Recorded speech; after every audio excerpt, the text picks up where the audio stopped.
Adeshola is here.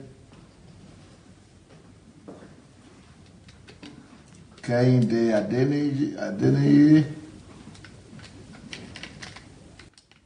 Chris Al.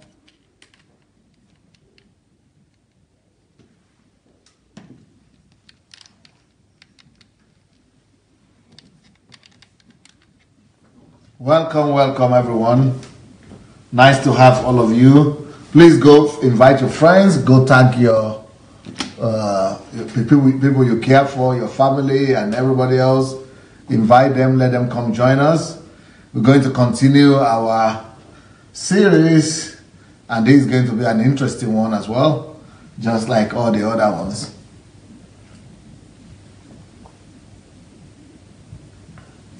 Okay, here we go. Knowing and understanding God through love. We spoke about that slightly. I mean, we spoke a lot about that yesterday, and I actually had to, change my message basically because of that factor. But I think I made a point yesterday already that there's nothing more important than knowing and understanding God. So our whole Christian walk, our whole Christian faith is about knowing God and understanding Him. So, but today's topic is how to practically love others. This is very important because that's the ultimate call of the Christian, that love is the fulfillment of all laws. And law in all the prophets and laws are in this commandment: love one another, to love God and love people. And the only way to prove that you love God is by loving people. So the whole idea is how to practically love others. It's about loving people, how to practically love others. So we're going to be dealing with that today. You remember our quotation? All problems in the world is a love problem. Either loving yourself either we love ourselves too much, or we don't love others as ourselves, or we love others too much. Can we make that one line like this? Not straight here, but straight here. Okay? So, three things. Either everything is a love problem. Either we love ourselves too much, we don't love others as ourselves, or we love others too much. All these things bring crisis into our lives. So all problems, all human problems, all kinds of problems that humans have on earth is connected to love. It is either because you love yourself too much, or you don't love others as yourself, or you love others but too much as well, thereby turning them into an idol. So those are the issues, those are the things that stand at the root and basis of all problems that anybody has in life. Any human problem is connected with any of those. Either we love people, we love ourselves too much, we don't love others, or we love others too much. So a misdirected love is loving the wrong things. Sometimes we also love the wrong things. We love things instead of loving people. Sometimes we love things, we love ourselves too much, we love other things instead of loving God and others. But the basic instruction we got from God is to love God and to love others. Now, the basis and the fundamentals of loving others is connected to loving God. That is why in the greatest commandment, in the commandment, that the only commandment in the New Testament, it says to love the Lord thy God first. Because it is only when you love God that you derive energy from God. You derive power from God to be able to love others. So when we talk about how to practically love others, that is not possible if you are not connected to God. If you are not connected to God, you might be able to love others because God's love is in our heart, right? But can you come again? I'm going to have some illustrative help here today. So this is Galena. Galena is her name, Galena. Now, Galena could say, I love my parents, or I love my sister, or I love my brother, or I love my husband. Now, if she says, I love my husband, and yet she's not connected to God, if you love your husband and you are not connected to God, it's a good thing. You are still going to be able to love your husband to some extent. But that love for your husband is going to be limited. And the reason it's going to be limited is because you are finite. You are limited yourself. As long as you are limited, you can only give something that is limited also. So, why is it that it's impossible to really love, deeply love somebody for a lasting time, for a long time, only with God? Without God, it's not possible to love truly, to truly love. The reason is because if you love with by your own energy, with your own resource, with your own love, you are not connected to any resource. You are not connected. So the person is sapping your love from you. You are giving your love from you. You are the source of the love. You are the source of the energy. But when you are connected to God, can you come? Yeah. When you are connected to God, let's say you are going to be the God. So touch her. Yeah. So you are connected to God. So it's like you are getting your energy from her. Let's say she is God. You are connecting your energy from her. And then you can be able to give because she is unlimited. Then you can give the love to me, to anybody you want, because you are connected. So how do we practically love people? The best way to love people is to first of all be connected to the source of love. So God is the source of love, of all love. Is the reservoir, unlimited, infinite. God is not finite. God is not and the everlasting, is infinite source of love. So when you are connected to Him, then from there you can give to others, you can give to me, you can give to others, you can. But when you are not connected to the source of love, of love, which is God, then you will just see that your energy is not enough, your resource is not enough, your power is not enough, your attempt is not enough, your efforts are not enough. That love that you love, that your husband or your family, something begin to go wrong about it. But even when you are a Christian, that is still not a guarantee that you are connected to God. You know, sometimes we feel that because we are Christians, we are automatically connected to the source of God. No, you have to be connected to the source of love intentionally. It has to be an intentional thing. It has to be a connection that you must know how to derive the energy from God. You must learn it. You must learn how to practice getting energy, getting attached to God, and getting energy from there, deriving the energy from God to become your own energy. It's a old skill. You must learn it. You must learn how to do that. If you don't know how to do it, even though you are a Christian, but you might still not have the energy and the ability to love people. And there is a lot of Christians out there that cannot love their enemies because they have not been taught in how to be connected to the source of God, to the source of love, which is God. A lot of Christians, they don't even love their own family members because they have not been taught in how to do that. So the fact that you are a Christian is not automatic that you'll be able to love others. That's why we are teaching this subject. Can you go beside a little bit? You see, it says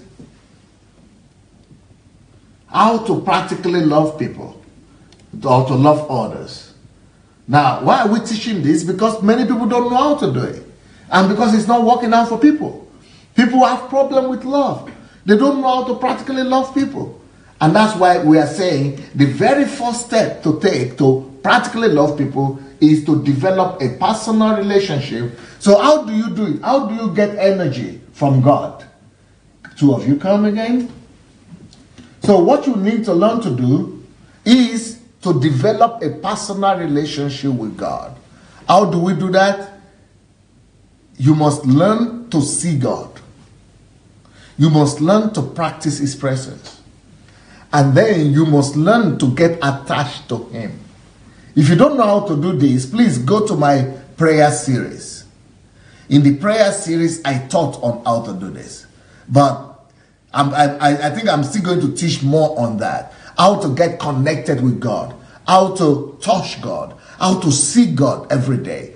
Touch Him and derive energy from Him. Take energy from Him. Take love from Him. Take, get every inspiration from Him. And get, so just like you are touching her now, it's not enough just to touch her like this. It is the ability to be able to derive from her. So you touch her, and it's like you are taking something from her. Touch her, but you are taking something from her. You are deriving the energy. That's why we need prayers. Prayers is about getting in touch and getting connected. It's just like the plug. It's like electricity. If you have an electrical plug, that doesn't mean that you are connected. So you must learn to connect with that electricity plug. Then the current will begin to charge and will begin to go into you. The energy will begin to go into you. A lot of Christians, they are believers, but they don't know how to connect to God's energy and how to derive the power, the energy that is needed to be able to love people. So please go and share this message because a lot of people might need this. Go and share it. Thank you. Thank you so much.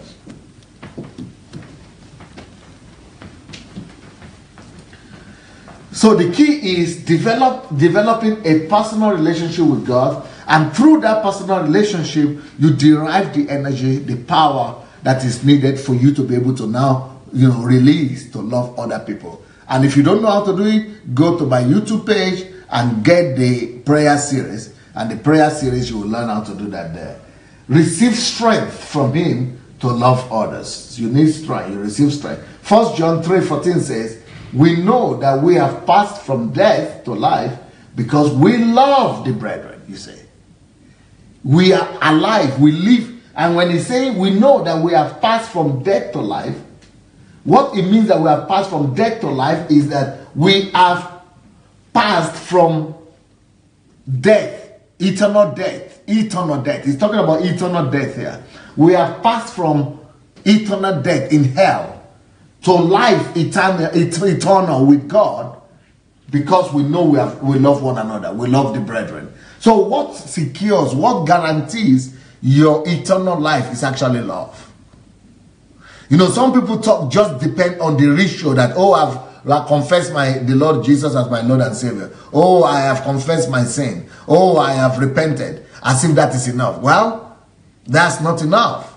You need to love people. You need to love people. It is when you walk in love, then you guarantee your own salvation, eternal salvation. You guarantee that you have passed from death to life. Can you see it? We know. That's when you know. Knowing is assurance. You have the assurance that you have passed from death to life only when you love. So until you love, you are guaranteed your salvation. Your salvation is not guaranteed until you love. It is only as you love that you guarantee your salvation. So, because we love the brethren. He who does not love his brother abides in death. Either you are a Christian or you are not a Christian, you go to church or you don't go to church. As long as you don't love anybody, there is anybody you don't love, you are not going to heaven. Heaven will be a mirage to you. You will be surprised when you get to heaven because you'll be shocked. There is no heaven waiting for you. The only way to guarantee that you are going to heaven is to live a love life. You've got to love. You've got to love. So practice empathy. Another way. So one way to love people practically is to get connected to the Father. Get connected to God and you get your energy from there, then it will be easier for you to love other people. Secondly, practice empathy to cultivate compassion for others. So how do we do that? That is the second step. The second thing you will need to do to practically love others. So how do you love others? Through empathy. Now, when I read you again, I will need an example again. So the way to love, to practice empathy, through empathy we love people as well. So what does that mean? Let's say you lost your mother. Let's say a mother just died. Now, if a mother died, if I have never lost my mother, it's difficult for me to know what that is. That a mother died, she lost her mother. I'll say, oh, sorry. But empathy is the ability to be able to condition yourself and put yourself in the place of others. And try to imagine that it is your own mother that is dead. So if she comes to me and say, I've lost my mother, I must be able to say, okay, how will I feel if my mother dies now all of a sudden? When I play that on myself, that I am the one who lost my mother, then I will be able to know what she's feeling. Then I will be able to understand her. So the ability to imagine myself in her own condition, in her own situation, the ability for me to see that, I am the one experiencing what she's experiencing, that is another way to love people. You love people, it's difficult for you to love people if you don't understand what they are going through. It will be difficult for you to love people if you don't feel what they are feeling. It will be difficult for you to love people if you don't put yourself in their place. So empathy is the ability, thank you.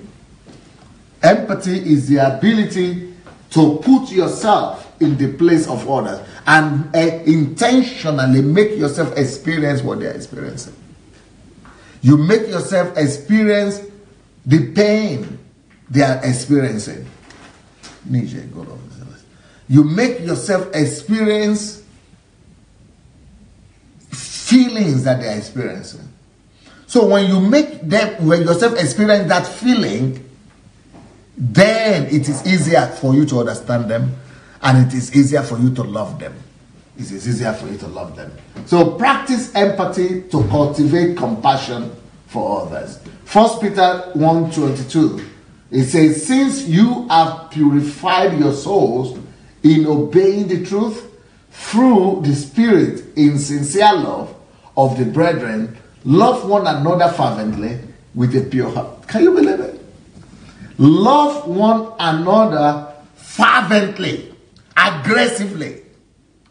We talk about aggression, but the only area where we need to be aggressive is in love.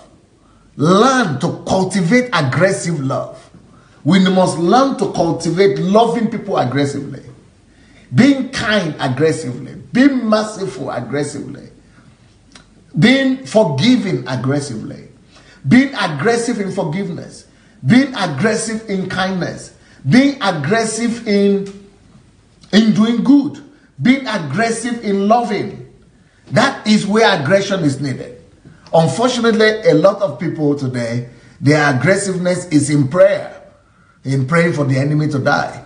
Their aggressiveness is in, looking for enemies, looking for witches and wizards. But God wants us to be aggressive and fervent in love, in loving other people. Not even in loving God, but in loving people. So that is another way for us to love people fervently. That word aggressive or fervent love is what we could call proactive love today, in today's language. We have to be proactive in loving. That means don't wait for things to happen. Don't wait for somebody to inform you. Don't wait for somebody to even ask you for it. Fervent, aggressive love is when you initiate it. When you are the initiator of that love, you are aggressive about it. You look for a way to demonstrate love to people. You look for a way to demonstrate kindness to people. You look for a way to show mercy to people. You look for a way to show goodness to people. You look for a way. That's why God called this, Jesus called these things the weightier matters. Some people are aggressive in tithe and offering. And Jesus said, no, you should have done that and not, you shouldn't, this is not the priority. You shouldn't have left the greater matter.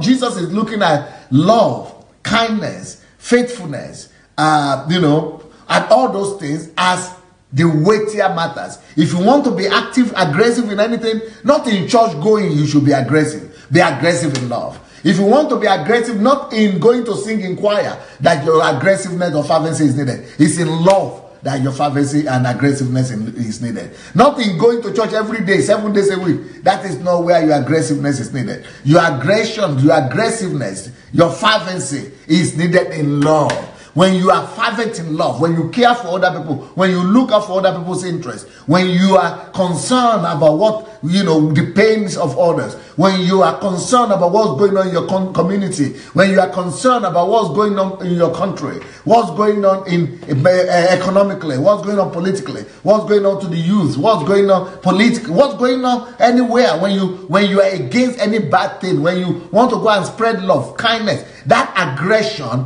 that is the kind of thing that God is asking from us. Aggressive love, and that is how to love people practically.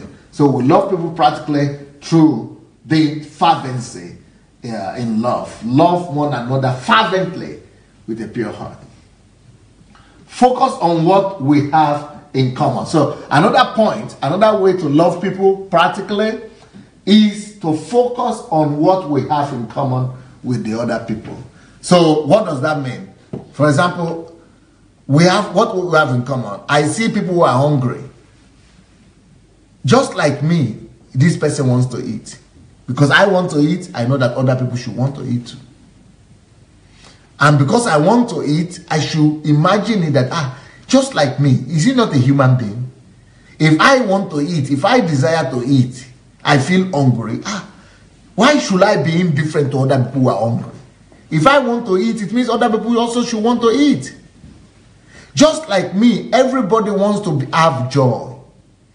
If I want to have joy, I want to be happy. Just like me, everybody wants to be happy. And because everybody wants to be happy, I must be willing to be the source of their happiness. If, just like me, I feel hungry, and I know that some people are hungry, just like me, everybody wants to eat. Everybody feels hungry, just like me. And if everybody is feeling hunger just like me, and everybody wants to eat just like me, why can't I be the source of that food for that person? I want to then go and be the source of blessing, the person that will make that person to eat. Because just like me, I feel hungry, he too feels hungry, he too wants to eat, I want to eat, he too wants to eat. So that's why I will not allow anybody to go hungry in my city. I must be this one to feed him, because just like me, he's hungry too. I feel cold. He too feels cold, but he doesn't have a means to be warm. Just like me, would like to be warm. That mentality, just like me, would like to be happy. Everybody wants to be happy. Just like I would like to be happy. So I will be the source of that person's happiness. Just like me, I wanted to go to school. I wanted to go to get a scholarship. I wanted to get opportunities in life. Just like me, somebody is looking for opportunity too. Everybody is looking for opportunities. I will be the source of opportunity to those people. Just like me, everybody wants to go to school. Everybody wants to be able to read and write. I will be the source through which people will be able to get to school to get to read and write. Just like what we saw with Victor and Anu that time. Anu started feeding people. I said, what is the motivation? You are here in Ukraine, you are a student, and you are feeding people in Nigeria. And that was the answer. Because just like me, I want to eat. I know other people want to eat and they cannot eat. So I will resolve that problem for them. Victor, I said, you are living here, you are a student, you don't have father, you don't have mother. You are paying for your own school fees in Ukraine. And he said, I know that even the way I am struggling here, but there are people who are even struggling more in Nigeria, who are walking in the street, who cannot even go to primary school. So even though he is paying his own school fees here, and nobody is sponsoring him, he started taking children out of the school, out of the streets in Nigeria with his partners. And they started taking these children back to school. Just because, this principle is being used. Focus on what we have in common with others. What do we have in common with others? Anything that you desire to have. Every other human being also desires to have it. Everything that you hunger for, you thirst for, you desire in your heart, everybody also wants to have it. So just like me, I must be the means and the source and the bridge to helping any other human being get exactly the same thing that I myself wanted to get for myself. If I want joy, he wants to be happy too. If I want to have happiness, he wants to be happy too. If I want to eat, he wants to eat too. If I want to feel warm, he wants to feel warm too. So I would be a source of blessing to others. That's what Jesus did. That's why Jesus was making the miracles and causing 10,000, 5,000 to eat, 4,000 to eat. Because he knows that just like he could be hungry, that's why every other person is hungry too. So if you want to learn to love people practically, you need to begin to project yourself like that to other people, that just like me, this person desires this. Just like me, this person wants to have this. And I will be the source, the key, and the bridge, and the ladder to be able to bring that blessing to that person. Remember, the topic we are doing today is how to practically love others. Because we cannot love God without loving people. Knowing God, if you know God, we will love people. If you understand God, we will walk aggressively to love people. Because that's the only commandment, love. Love God and love people. How to practically love people? Let me tell you again. How to practically love people is, number one, get attached to God. He is the source of all love. It will give you the energy. It will give you the zeal to be able to love. If you don't know how to get and derive energy and zeal and the power from God to love, then you must listen to the series on prayer, the prayer series. I taught there how to derive the energy from God to be able to do anything. So you must get attached to God. Without God, even if you are a Christian, you go to church, you do all that, that doesn't mean that you are attached. You know how to derive energy and power of love from God. God is the source of all love. You must learn to derive that love from Him. So then we spoke here about the fact that loving others is the only guarantee for us to know that we are passed from death to life. You see, we know that we are passed from death to life because we love the brethren. So he who does not love his brethren abides in death. So once you don't love people, you are still dead. You have not passed from death to life. That means eternal life. You are still living in eternal death. You are going to hell. That's what it means. The only guarantee that you are not going to hell is measured by your love. Your love. Then the next thing we need to do is to practice empathy, to cultivate compassion for others. How do we get compassion? How do you have empathy on people? You must be able to play it in your head, in your mind, parallel, and imagine yourself going through and feeling the same thing that the other person is feeling.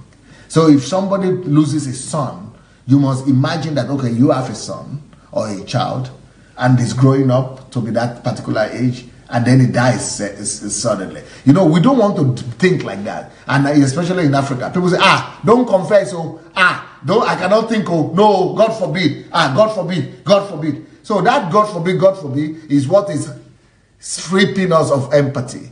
African people cannot have empathy because when they see bad thing happen to other people, they say, not be me, God forbid, God forbid. But without you imagining it happening to you, you can never have empathy. For example, if somebody's son dies now, or somebody's husband dies, we'll be going and crying with them, but we don't have empathy. Because the only way for you to have empathy is to imagine that your own husband is the one who died. You have to see your husband dying. You have to see your son dying. You have to see your wife dying. You have to see your parents dying. You have to see that it is that tragedy that has happened. It is to you it happened. Once you have to imagine that it is the same thing that has happened to you, then you have empathy that way. But because of our, our superstitious Christianity that we have in Africa, because of this syncretic Christianity, they tell you, no, don't confess, no, God forbid, we are denying. They have taught us to live in denial. No, don't confess, no, God forbid bad thing. No, it shouldn't happen to me, or it will never happen to me. No, but if you don't imagine yourself, experiencing the bad thing that other people have experienced, you will never have true empathy for them. That is the only way for you to put yourself in the place of others. That is why the Bible says that it is better to go into the house of mourning. It is better to go into the house of mourning than to go into the house of pleasure, Mary. Because if you go, what it means by going to the house of mourning is actually what I'm telling you now. Is imagining yourself that it is you who suffered the loss. It is you who suffered this tragedy. It is to you that thing has happened to. When you are able to, experience and imagine that it is you who has just lost that child, who has just suffered that loss, then you begin to experience the feeling. And once you have the feeling like that, that's what we call empathy. It is that empathy that made Jesus to cry. You remember when Jesus went to wake up Lazarus, and when he got there, at a point he wept. And that is the shortest verse in the Bible. Jesus wept. Now, Jesus wept. Why did he weep? It's not because he lost anybody, but he had a high level of empathy. And because Jesus had that high level of empathy, he was able to weep. Because the ladies were weeping. Mary and Martha were weeping. And he was able to experience what they were experiencing, the loss of their brother. So Jesus was able to put himself right into their emotions. So without us being able to put ourselves and imagine ourselves in the emotion of people, we will never be able to have empathy. We will not be empathic people. But you know what I know today? What people do today? When they see something happening in the TV, I cannot look.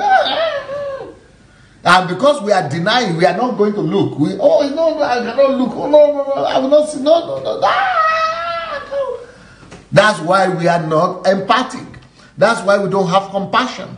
That's why we are not having, we are not empathic. We don't have empathy. We don't have compassion because we don't want to look. We don't want to see. We don't want to see bad things. We don't want to look. We are always hiding ourselves and, blocking our senses from all these things.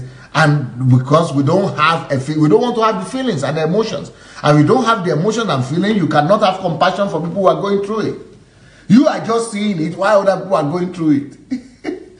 So it's not as bad. So that's another way for us to practically love people. Remember what we are going through?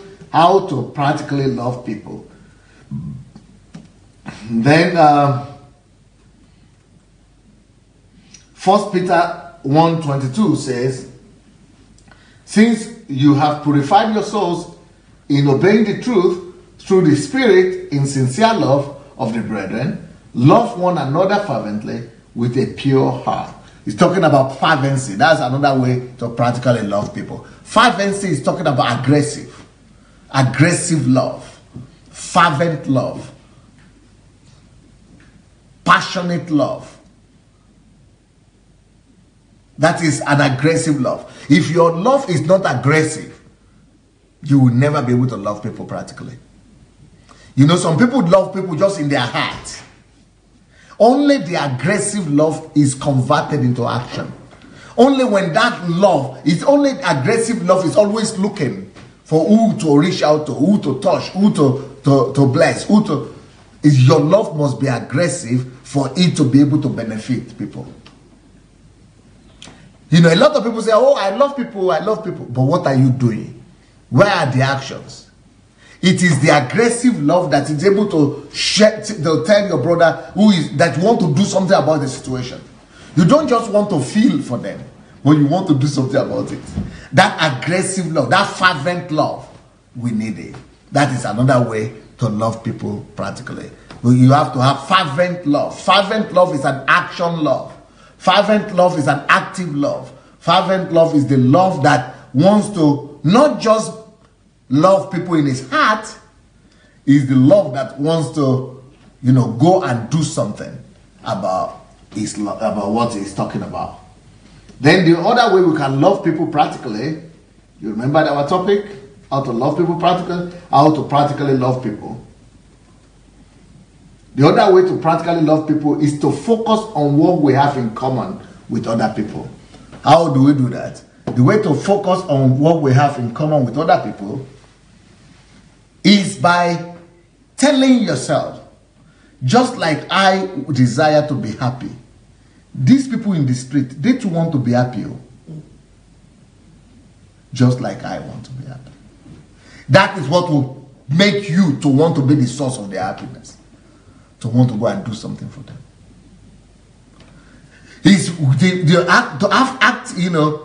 Focus on what we have in common is for you to think, just like I want to eat, I want to have daily bread. The same way this person wants to have daily bread. Though. Just like I want to be able to eat 3 square meals a day. That person also wants to be able to eat 3 square meals a day. I must not pass him by. If I had been the one on the street like this, would I have liked that somebody would pass me by? No, I won't have liked it. So I will not pass these people by. Just like I want to be happy, that person too wants to be happy. What can I do to make somebody happy? Just like myself, I want to be respected. That's the same way these people want to be respected. I will not lose my crown. Let me show respect, even for somebody who is below me. Because just like me, I like it when people show me respect and honor. I want to be honored. So why can't I just go and show that honor to other people? Just like I want to look nice, why don't I do something to make other people also look nice? These are ways to love people practically. Always think about the things you have in common with people. And what do we have in common with people? He's hungry, just the way I'm hungry. He desires good things, just like the way I desire good things.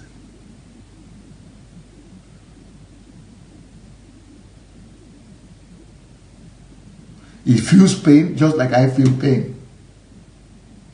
When I feel pain, I want somebody to come and help me relieve my pain.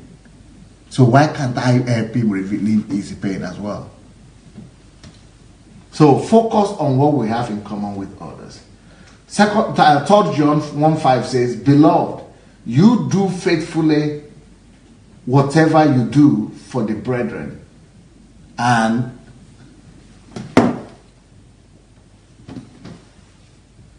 beloved, you do faithfully whatever you do for the brethren and for strangers. So why I put this particular passage is that some people are always saying, but it's always saying they are brethren. Sometimes we think that since it says brethren must probably mean only Christians. No. You see, they asked Jesus, who is my neighbor? When he's saying brethren there, it means everybody. It means, that's why it says here, brethren and strangers. So that, don't just say that it's for his brethren. I mean, it's only people in the church we have to love like that. No. We've got to love everybody. Who is my neighbor? My neighbor is not my church. When they asked Jesus that question, he didn't say he's his church member or his tribeman or a countryman. Anybody, any human being that is having the image and likeness of God is my neighbor. So everybody wants to be loved like that. So keep on going. Practice relief of suffering to others. Another way to love people practically is to make up your mind that I open this my koro eye and see suffering and pass by. I will not see suffering like this and pass by. Suffering, is something that nobody wants. Suffering, pain, suffering. So since you know what suffering could mean, this Western Europe and the Western world, America, people are wicked though. Capitalism is wicked though. Capitalism is wicked. Anything you want, make you talk. And you say anything you want. Either you like it, you don't like it, but capitalism is wicked. This West, these Oyibo people, all these people, even though some of them are kind, some of them are good, but this West, even we ourselves, we are wicked. Everybody that is living large here and doesn't even consider those who are suffering, the downtrodden. Can you imagine that people are suffering to the extent that they are ready to walk by feet through Libya from West Africa to perish in the sea? That is suffering that is pushing them that bad. It's not even a big deal for you to see people who are suffering. Go to just video or a photograph of anything in Africa is just suffering. People are wicked for this world. You think people in Europe are thinking anybody suffering? Everybody wants to make themselves more comfortable than yesterday. More comfortable today than yesterday. More comfortable tomorrow than yesterday. More comfortable than today than day before. They just want more. We lose our humanity when we lose this thing I'm talking about. We become animals. We become like wild animals because we are no more having the feeling of love and compassion for people. It should be everybody's burden that no man should suffer. We should all be determined that nobody should suffer. Where is that you see those videos that I used during the Christmas when people are crawling on the ground and something? Show me those things, those two films. Those children in Africa, you know, two of them, you know, I mean, there are so much suffering in this world, that if we all have been living by that principle that I just showed, the principle that nobody should suffer around me, I can't stand it. At least we will do something. We will have, you know, use some kind of. In fact, there is, you know, in this world there is more resource to cater for everybody, to more than enough money, more than enough riches, more than enough resources to meet every need in this country, so that nobody will die of hunger at least and diseases, and nobody will suffer. There is more money than you could imagine, more resources than you could imagine. Even ordinary people, if ordinary people will just become more loving, more compassionate, ordinary people, even without government, we will wipe out all these things. But government, you go and listen to the government of UK now when they are debating. This one said this, this one said this. They are just as if human beings, as if they are living in their own world. Go listen to the government of France, the government of Germany.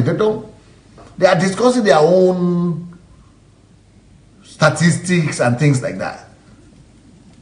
Why people are suffering, really. Especially in Africa. And we Africans who are in Western Europe, we are just happy that we escaped the suffering. But we are not putting the principle that, just like me, I escaped the suffering. These people too want to escape suffering.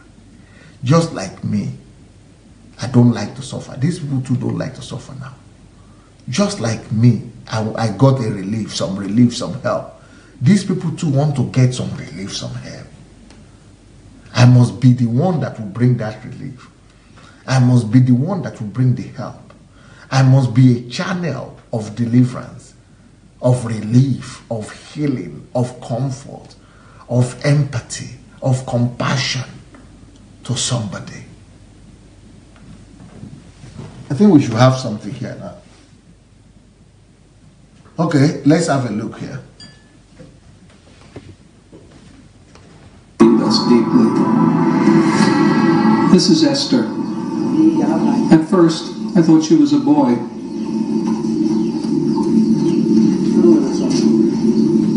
And this is her older brother, Sam.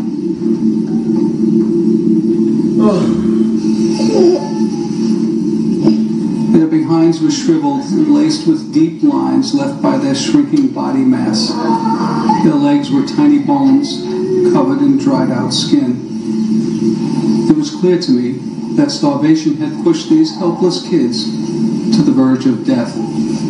This little boy is 7 years old. Look at the size. Look at my camera.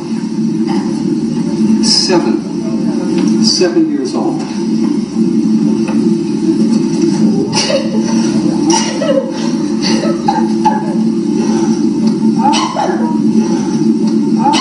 What are we going to do?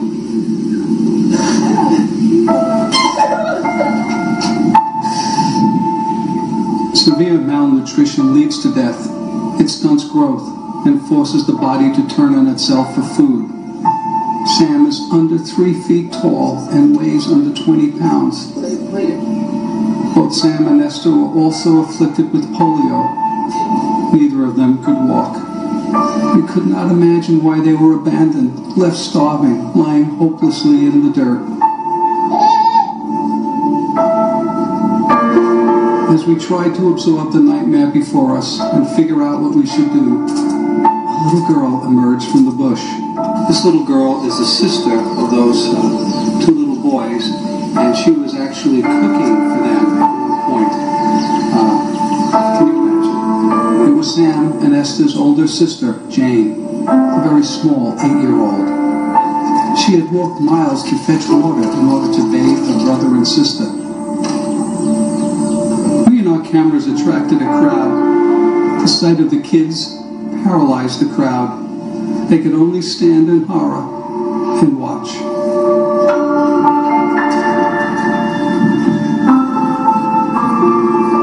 We watched in utter fascination as this little determined girl bathed her siblings. While most 8-year-olds are busy playing, Jane faced a life-and-death situation alone. She could not feed her hungry brother and sister, but she could see how dirty they were, and it was within her power to take a long walk for some water, lug it back, and bathe the kids. Little Jane, a hungry child herself, assumed the awesome duties of a parent.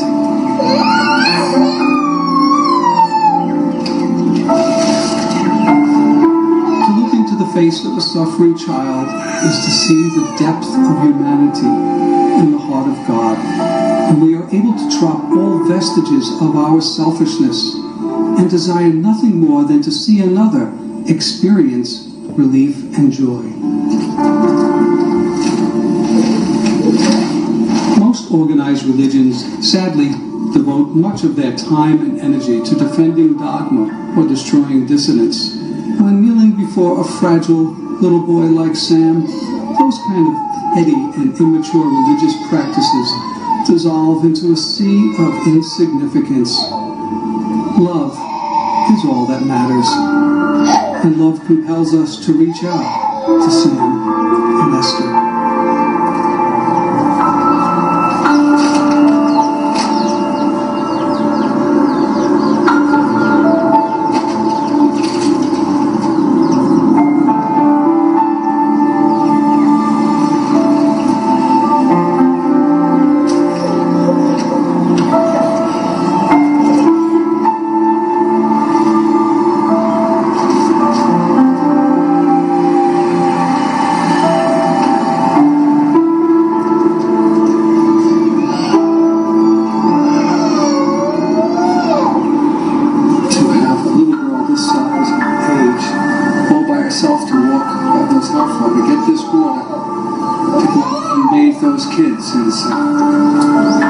Beyond anything I could ever imagine.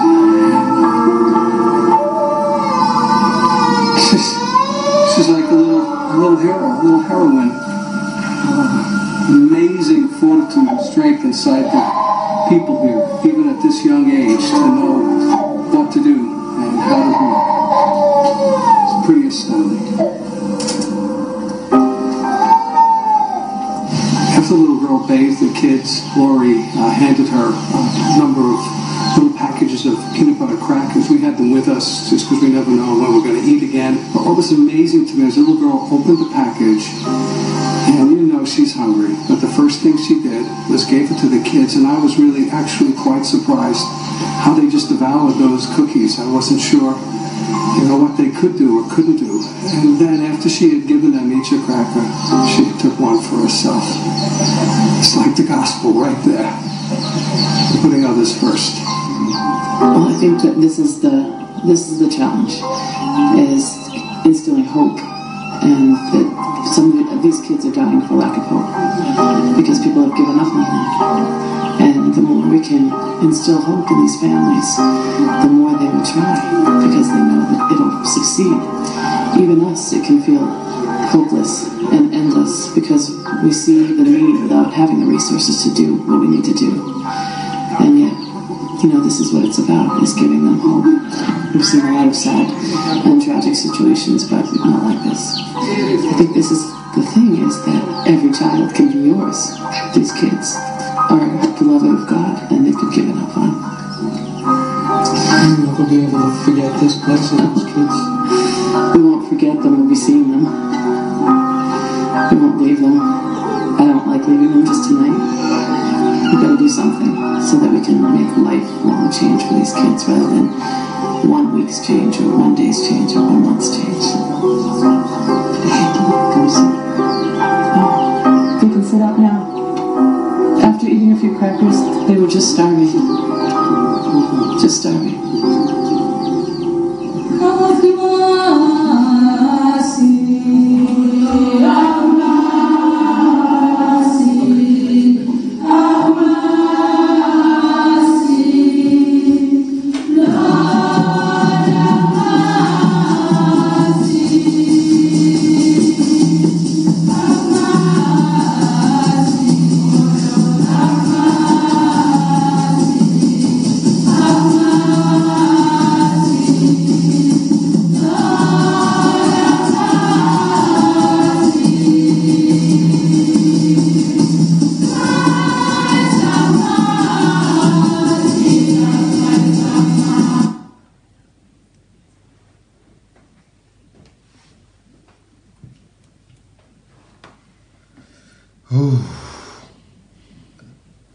That is the reality of our world. This world is a wicked place, and we really need to strive to walk in love. This world is deaf, dumb, blind. We don't see anything about apart from ourselves. Ego is killing this world. Egocentrism, selfishness is killing our world. We don't love. We don't know love. We are wicked.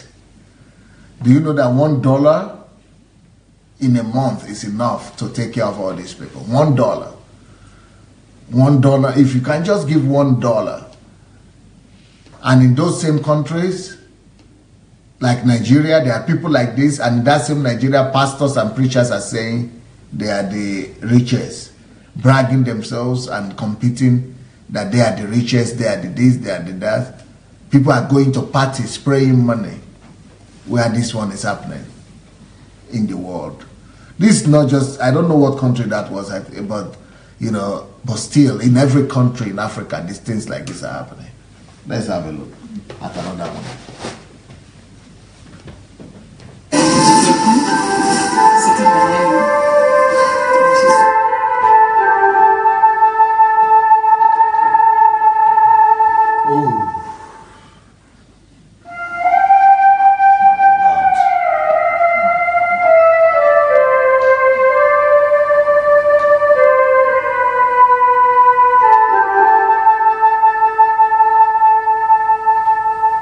I didn't expect for the disease to be as advanced as it is. I didn't expect, the pictures didn't really do it justice, didn't show the severity of the disease. I was heartbroken, totally heartbroken that these kids have never received any treatment. I'm here today in Kunchene, a village in the upper western region in Ghana. They are afflicted with a skin disorder. It's very treatable. These children do not have to look like this. It's not contagious. You can't catch it by touching them and loving them. And we need help to get them some treatment that they deserve. Their suffering is very long. We need help from Ghana. We need help from the United States. We need help from the entire world. Money, clothing, supplies, medical care, doctors, nurses that are willing to help, that have knowledge and expertise. We need it all. And we need it quickly. These children have suffered long enough. Thank you. Pastor, if any government, I tell you that if you are planning to do me anything, and what I'm saying is not because of my personal self-interest, you will even die as you are planning it.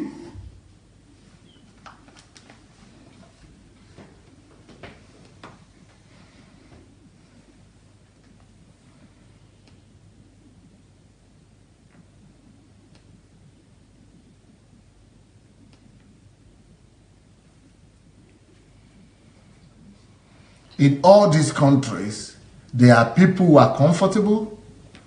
There are people who have everything they will ever need. And we don't pay attention. And we are living in the West, we are living in Europe, we are living in America. We don't even think about it. We are thinking about the next car. We are thinking about the next house. We are thinking about the best school for our own children. Our own children, my child. Let's have a look at what this girl is saying.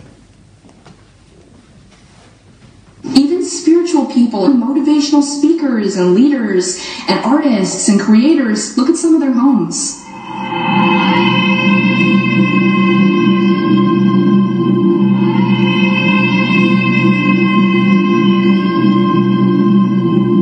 It's beyond what is morally appropriate. And I'm going to be honest, I'm going to call them out on it. It's beyond what is morally appropriate. Nobody needs a mansion. I'm serious. When you have children dying and animals dying, give your head a shake and ask yourself if anybody needs a mansion.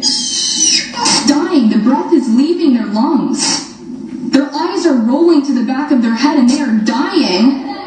And people are buying homes with 25, 35, 45 rooms? What's happened to us? What are we doing? What are we doing with our lives?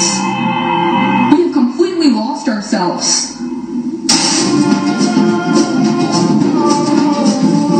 Here we are in the lavish living room.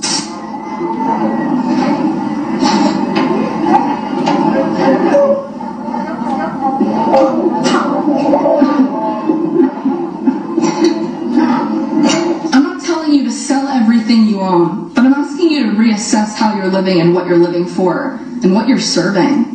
What are you serving here on this planet?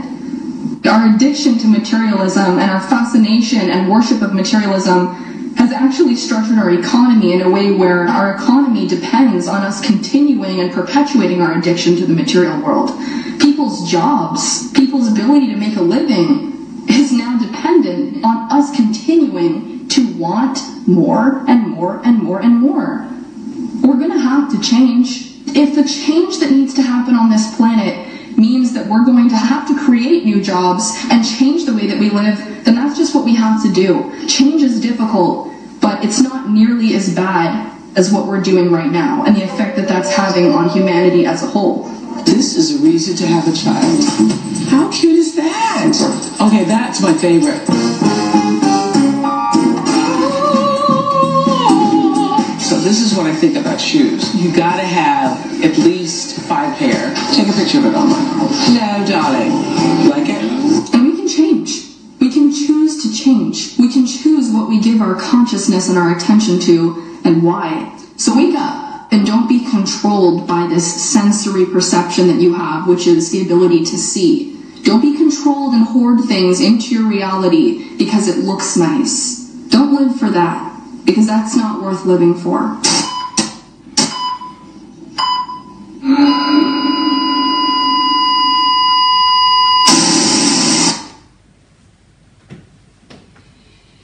Whew.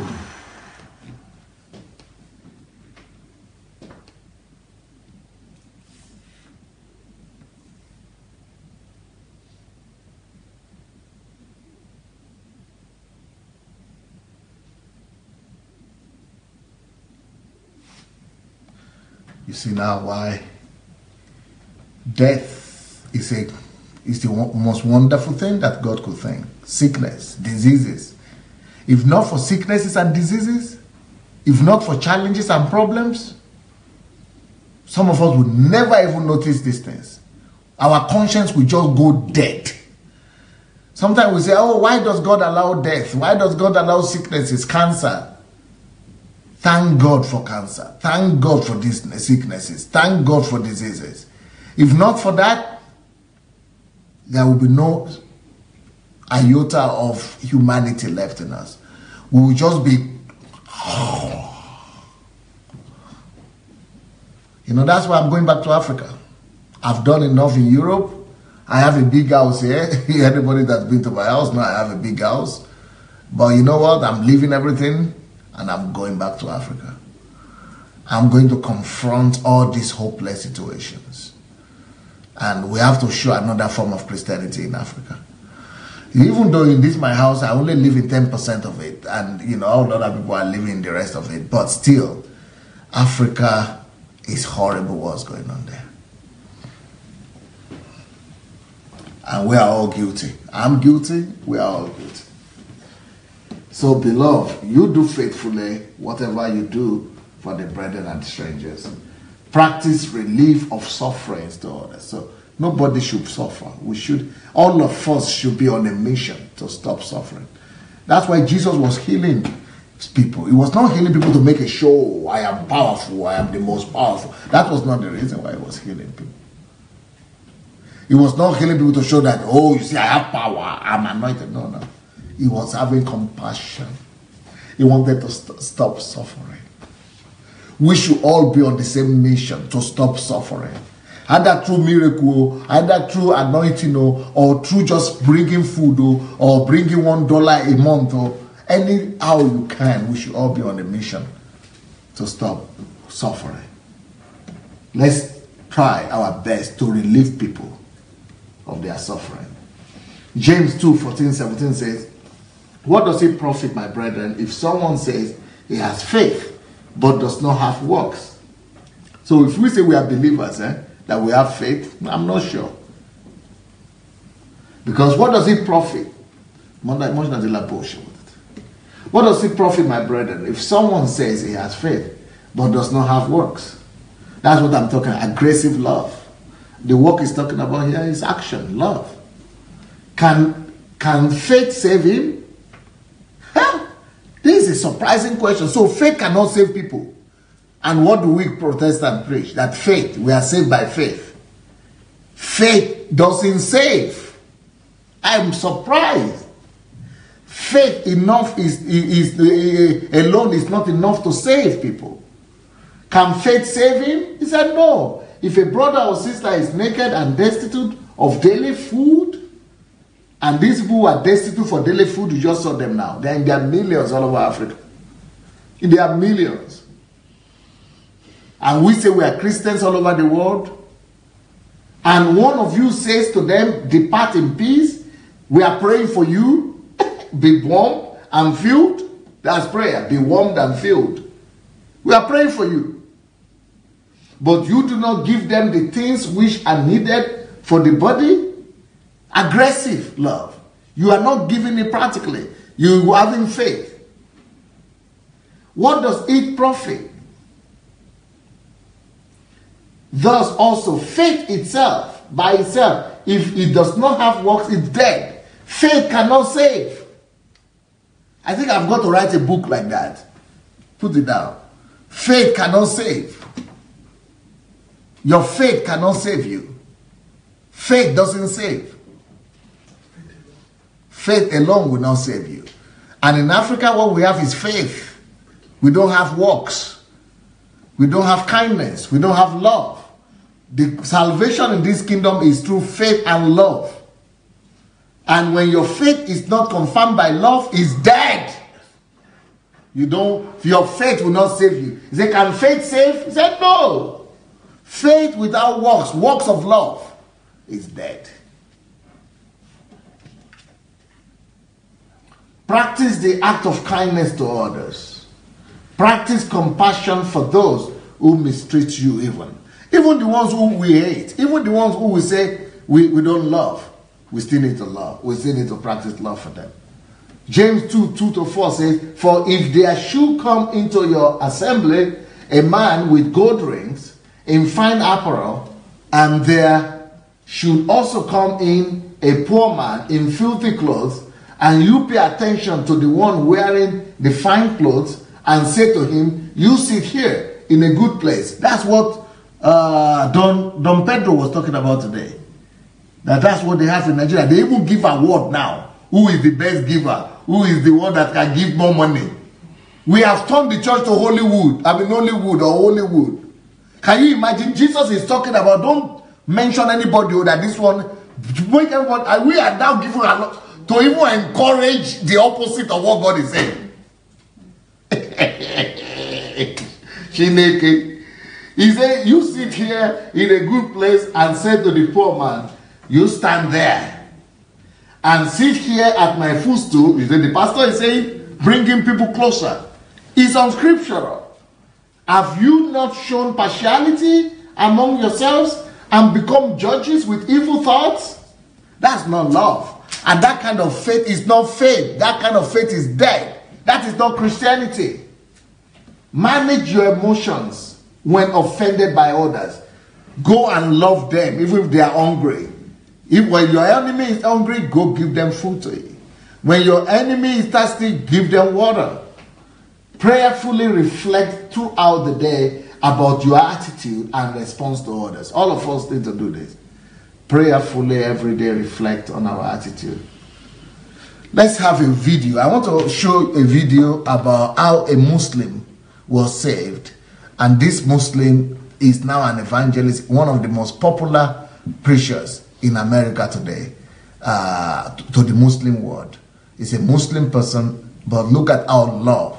All these principles we've written here, all these principles of love, preach the gospel. There is nothing that can preach the gospel more than love.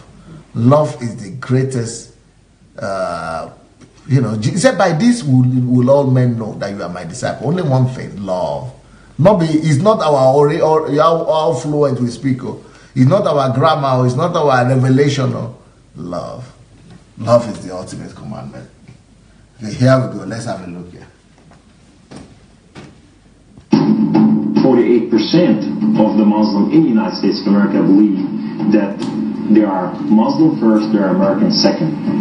Our purpose is to change this culture because they're infidel and what they're doing is not pleasing to Allah, and we are the soldier of Allah who will make them do it. Kamal Salim was born in Lebanon to a devout Muslim family.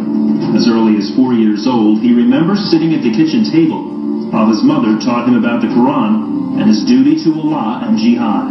From my childhood, my mom said, one day you'll be a martyr, my son. You will die for the sake of Allah and you will exalt Islam. She said, if you kill a Jew, my son, your hand will light up before the throne of Allah, and the host of heaven will celebrate what you have done. Kamal was 7 when his parents sent him to Muslim training camps to learn to use weapons and engage and kill the enemy. The boys were also taught another, more subtle form of warfare. We were training for what's called culture jihad, which is shifting cultures. Culture jihad it's unlike the sword, unlike the rifle, it is the jihad that will come into your world. By his 20s, Kamal was chosen to wage cultural jihad on America.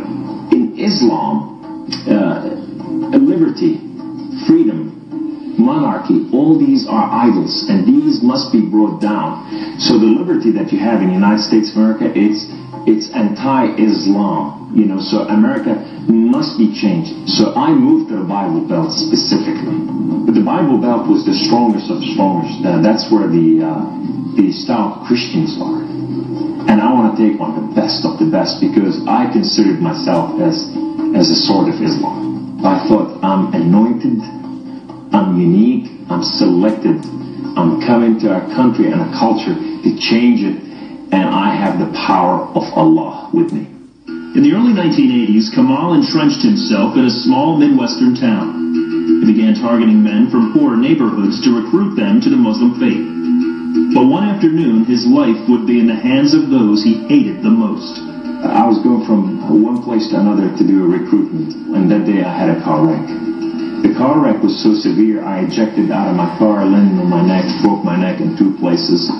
This man came running to me, and he said, "Don't worry, we're going to take care of you, and everything's going to be all right." The ambulance came and picked me up, and now I go to the hospital. The orthopedic surgeon in the emergency room looked at my chart, and he just said, "Son, we are going to take care of you, and everything's going to be all right." The second day I wake up in the hospital, and this head of physical therapy come and read my chart, and he turned around and he said the same thing, word for word, "We are going to take care of you." At first, Kamal was frightened by their words, because these men were all Christians. You see, in terrorism, if they said we're going to take care of you, you better run. Surgeries to repair Kamal's broken neck were successful, but recovery would take weeks. After being discharged from the hospital, he would need someone to care for him while he recuperated. Kamal had no one, so the orthopedic surgeon opened up his own home to this stranger. In his home, they put me in the choicest room, in the most beautiful thing. I became like part of their family. They didn't see me any different, and now they have a basket that says for Kamal. They put in money to free my bills from the hospital. Kamal was overwhelmed with the outpouring of Christian love.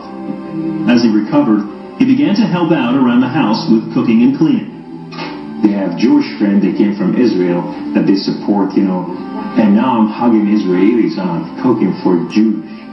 I go, what has happened to me? When Kamal was able to take care of himself and return to his apartment, the doctor had another surprise for him. He said, "This is the keys to the house, and here's an extra key. This is in your car. We just want to bless you. You can come anytime you want." So I go to my home, and I go to my cold place that I haven't been there in months, and the dust is this thick. And I just gotta settle this issue with my God to know that if it's real or not. So I walk inside, I shut the door, I go right in the eastern window, and I fall on my knees, and I put my hands to the heavens, and I cry out to my God, Allah, my Lord and my King, why have you done such a thing to me? I'm okay with the car wreck. I'm okay with all this, but why did you put me among Christians? I'm confused. These Christians and Jews, they're good people. There's nothing wrong with them. They don't want to kill us. They're not the same thing that I learned about them. Allah, these people have a relationship with their God. These people, they cry out to the God and they answer them. I want to hear your voice. I want to hear you love me. If you're real, speak to me. I want to hear your voice. Guess what Allah said that day? Absolutely nothing.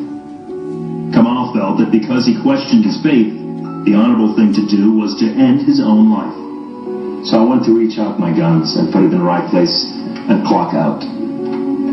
I heard the voice. The voice knew me by name. He said, Kamal, Kamal, Kamal. Why don't you call on God of Father Abraham and Isaac and Jacob? And now I fell on my knees and I put my hands to the heavens immediately as I heard the voice, and I cried out with every fiber within me, God the Father Abraham, if you are real, will you speak to me? God the Father Abraham, if you are real, I want to know you. Well, God the Father Abraham came to the room, and he filled the room with his glory, and his name was Yahweh. The Lord is one. In his hand, he has holes in his hand. He has holes in his feet. His name is Jesus. I said to him, who are you, my Lord? Who are you? He said, I am that I am. I said, I'm a simple man with a simple mind. What is that supposed to mean? He said, I am the Alpha. I am the Omega. I am the beginning. I am the end. I am everything that is in between. I have known you before I formed the foundation of the earth. I have loved you before I formed you in your mother womb. Rise up. Rise up, come on. Kum. You are my warrior. You are not their warrior. And I said to him, I said, my Lord, I will live and die for you. He said, do not die for me. I died for you that you may live. That day, instead of taking his life, Kamal gave it to Jesus. He now has a new mission and travels the country challenging Muslims to question their allegiance to Allah. My heart desire is to reach out for my brothers and sisters, the Muslim out there, 1.5 billion Muslim, that they are living out there and they have not tasted freedom, and that freedom in God. It's been over 20 years since Kamal left the Islamic faith, and even threats of violence and death cannot stop him from sharing his story. He is real. You know, and if you never experienced God before in your life, if you never tasted God, and if you think you got nothing to lose, when you're sitting in your home, whether you're a Muslim or a non-Muslim or a non-Christian or whatever you are, say, call on God, a Father, Abraham and Isaac and Jacob, and you say, if you are real, speak to me, I want to hear your voice.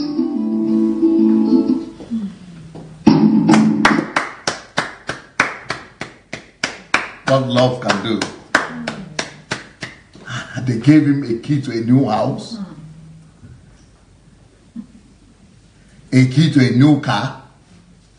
They made him to live in the doctor's house. The doctor took him to his house to come and live. Man, I never heard that thing before.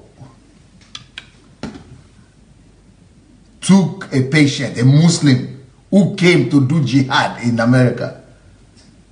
You see, that's one thing in America. You see love in America. A lot of them. People know only bad things about America, but you know what? There are a lot of good, wonderful, people in America that are full of love. Wonderful Christians.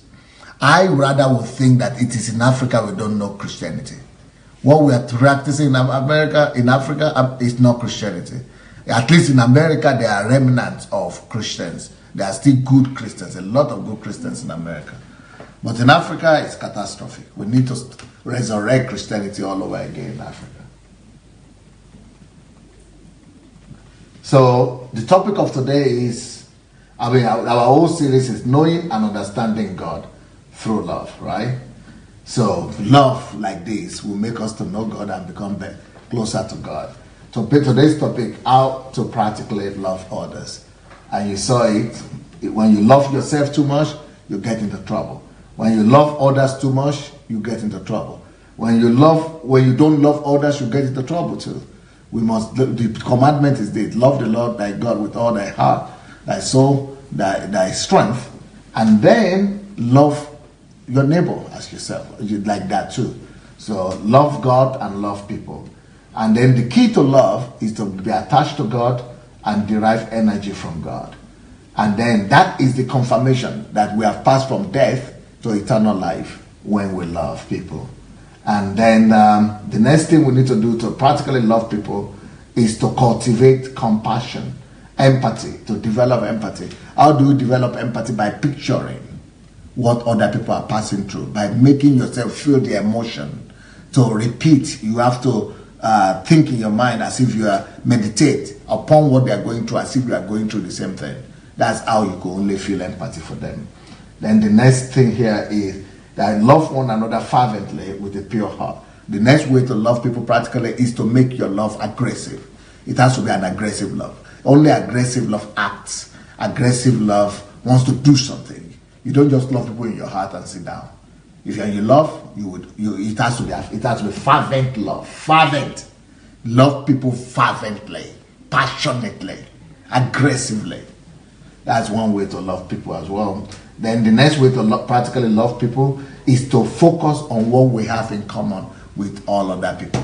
Just like me, everybody wants to be happy, so I must bring him happiness. Just like me, everybody wants to smile, I must give him smile.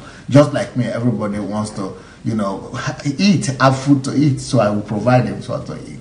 Just like me, everybody wants to be relieved of their difficulties. I will relieve people of their difficulties. Just like me, everybody wants to be given direction in life. I want help. I will give people help. So just make sure that you think like that all the time. That just like me, everything that I want, everything that I desire, every other people want it. And I will do my best to be the channel that will bring that to them.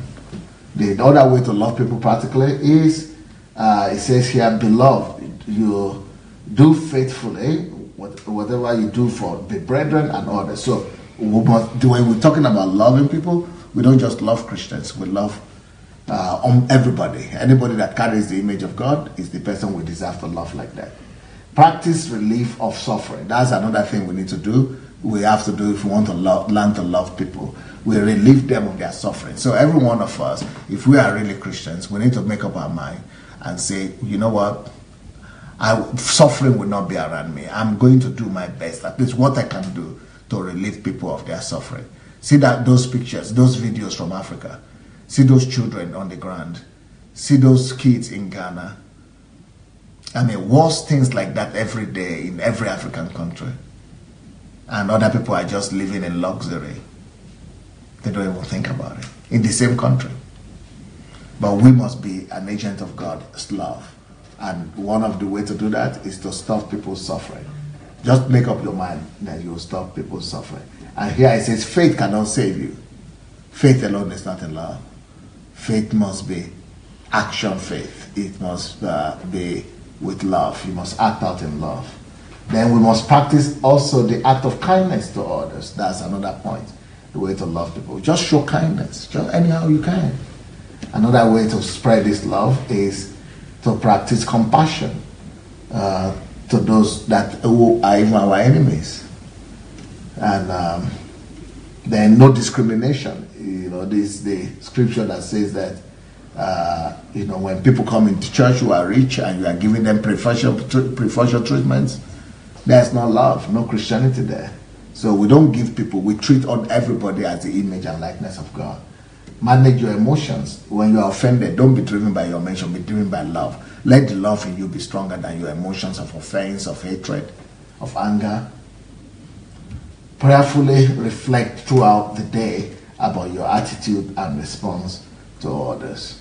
Now there is a question here that says, based on your teaching on irrational love leading to hatred, does love shock women? I thought that's what they love. They love, women wants to just be loved, right? That there cannot be too much love for them? No. Love shocks women too. Women could be shocked of love. I know somebody right now who is right there now on this platform that somebody, a so-called prophet, said he was in so much in love with her that you know what is loving too much? Shocking people of love. I mean, he said he loved her so much, he cannot do without her. So anywhere she goes, he's calling. And she cannot even, no. She had to run away. She ran away from Nigeria to England. Ran away, left all her things, just left her job, ran away from the country just to get, she said this, you know, he was killing me with this love.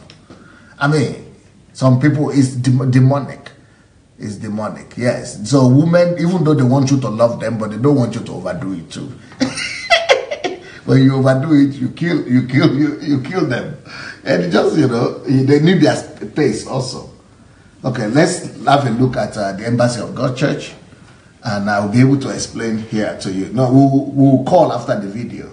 So after the video, you'll be able to call in, and the way to call in is to go to Facebook Messenger, Move Agents, and you can call in, not now, but after this video about the Embassy of God Church. Okay, here we go. No, not this one. No, the last one we showed in the big hall, bigger hall than this.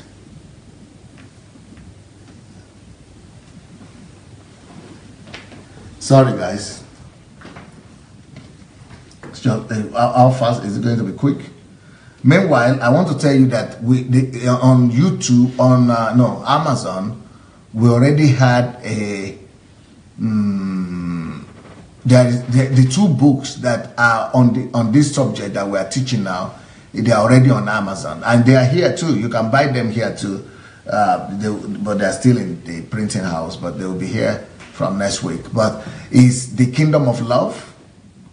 The Kingdom of Love and Understanding God, and the Kingdom of Love. By the way, people are asking, what is the situation with the man in America, the American pastor, the redeemed pastor who wanted to help? The wife is not getting back with us. The wife is not getting back in touch with us. I think the wife of the man she's not giving us their account number. So we will not force ourselves to give them money. So we are still waiting. We are still waiting. She's not getting back to us. So that's number one. Number two, for those people who want to join our mentorship program, it's very easy to join the mentorship program. Go to sundayadelajablog.com/mentorship. sundayadelajablog, one word, sundayadelajablog.com/mentorship. And for those of you who want to come for the HMT, the way to do it is go to sundayadelajablog.com as well, to the same blog, sundayadelajablog.com/visit. That's how you get to HMT. You go and fill the form there, /visit. And for you, if you want to be a distributor for our books in your country, you could also write to dsasbooks@gmail.com, and that's how you could be a distributor for my books, and you could make money for yourself. You are going to make 40 to 50% money of the money from the book you sell. So, and also for those who want to buy the books, if they are too expensive on Amazon, write to my office here. People here will be able to sell it for you cheaper. So write to dsasbooks@gmail.com. Okay, here we go. All right, okay. Now, maybe for you to have an understanding of what is happening here, this is school that is called the Center Institute for the Reformation, for the Rehabilitation of Personality, for rehabilitation of individuals, and reformation of society. Are you listening to me now? Transformation of society and rehabilitation of personalities, of individuals, and transformation of the society. What does that mean? When people come to God, some of them real personal rehabilitation. They need to be given dignity and faith in themselves that they can be world changers. Now, after they are rehabilitated, then they are trained to go ahead and bring societal reformation. So this school is the school that is covering the several spheres of influence. Anybody who has read my book, Church Shift, you know I always talk about the several spheres of influence. This is the school in church of the several spheres of influence. That is to send people, ministers, to all the several spheres of life. So they prepare people and send them to go and take over and reform and bring reformation and total regeneration to the society. Now, they have trained over 50,000 students. In 50, they have 50 filiales. 59 стран. They have 50 branches of the institute in 9 countries. So these are some of these are the staff, these are the faculty members, and these are some of the students that are studying right now. Кандидат философских. Candidate philosophy now. So that is a PhD holder and herself. But she came to church as somebody who was totally broken, disappointed with life. Now she has a PhD, and she's preparing other PhD students, and have some of her teachers as PhD as well. So from just being a disillusioned person who came to church. Я хочу представить центр общения. Прежде всего должна женщина подняться как личность. So I think you people who speak English, you understand what is happening. These are different faculties they have. For example, they have a faculty for women. She is representing women faculty where they study every question and challenge that women face in life. Pregnancy, singleness, marriage, motherhood, health, development, everything concerning women. So they train women to become specialists for our passion on how to resolve any issue in the society that concerns women. So the ones that spoke before them told about rehabilitation, so they have a whole faculty on family issues. So any issue that pertains to family, in the society, they graduate students so that they will go and be forming family centers to resolve all family issues in the society.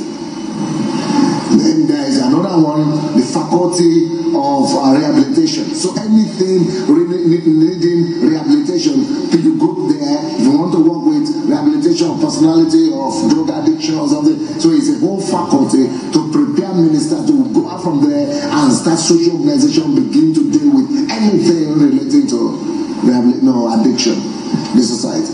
Talking about the faculty of ethics and morals. So people who are going to the society, they must know how to carry the values, the ethics of the kingdom, the values of the kingdom, morals. So most people in the church don't know how to bring that to the world. So that's a whole faculty training people to bring values of morality to the world. Thank you, sir. Okay, that is one. Let's see another one. You have another one there. I want us to see. I want us to to explain this further for people who might be interested in this kind of work, and so that you see the purpose of the church. No, it's not this one. Just the one you know. So it was the same kind of thing that you will just shoot now. Yeah. Is it? Yeah. I think maybe it's this one. No? Is it not? It's not.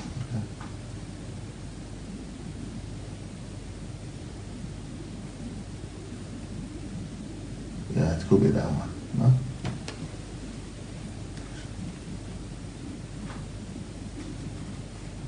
Yeah, maybe this one. If not, meanwhile, you'll be looking for the 8. Let's play this one meanwhile. Okay. You'll be looking for the one we're talking about. Okay, go ahead. Now, you have 2 policemen who became drug addicts in police service. Now they have to come to church to get delivered. And now they are businessmen, they are millionaires, and they are delivering other people as well. Just in 3 years. Yeah. Now you have 2 policemen who became drug addicts in police service. Now they have to come to church to get delivered. And now they are No, let it. You want saying is that in Germany, where they moved to, the government is even paying them to do this kind of social work. Most of you people from Western countries, the government is interested for people to deal with these kind of issues. But here, we have to raise the money ourselves. We have to find money. We have to do business to get the money and then to use it to go and save people. But they are they are in Western Europe, and the government is paying them salary, giving them open door to be able to deliver people from drug addicts. But here in Ukraine, this movement, just one lady, Natalia, started the movement, and she moved away. She went to Germany, and she put a pastor, her assistant, she put her assistant through this one organization. Over 5,000 drug addicts have been set free. Still, the government is pretending not to notice it and still attacking us as a church. But in Western countries, where most of you have advantage, they encourage you. But here they are still attacking us, and we're doing all this for our money. So difficulties is no issue. If you have the love for people, you could always overcome every kind of difficulty and go for it. Давайте я по-другому буду вас представлять. Я хочу пастор, вы слышали твое выступление, да? Что ты кололся сколько лет? 4 года. И кем ты сейчас стал? Я помощник мэра по социальным вопросам. Stop. That guy just said he was a drug addict for 4 years, this guy here. But now is the second mayor of the city. So when they come as drug addicts, but they don't remain drug addicts. So we develop them, groom them up to not just become successful in life and successful politicians, but also to identify their calling. So in his own case, he identified his calling as politics. And from being a drug addict, became a businessman, a successful social worker, and then is now the assistant mayor of the country, of the city. Go ahead. Кем Был наркоманом 6 лет. 6 лет. Да, сидел в тюрьме. И кем стал? Я сейчас занимаюсь молодежью. Лидер молодежи. Okay, this guy who just spoke now, he said he was in prison for 6 years. He was a drug addict. Then he was in prison, and as a prisoner, he was, he came to, he got saved and came to church. Got saved in the church. Now he's a youth pastor. Okay, go ahead.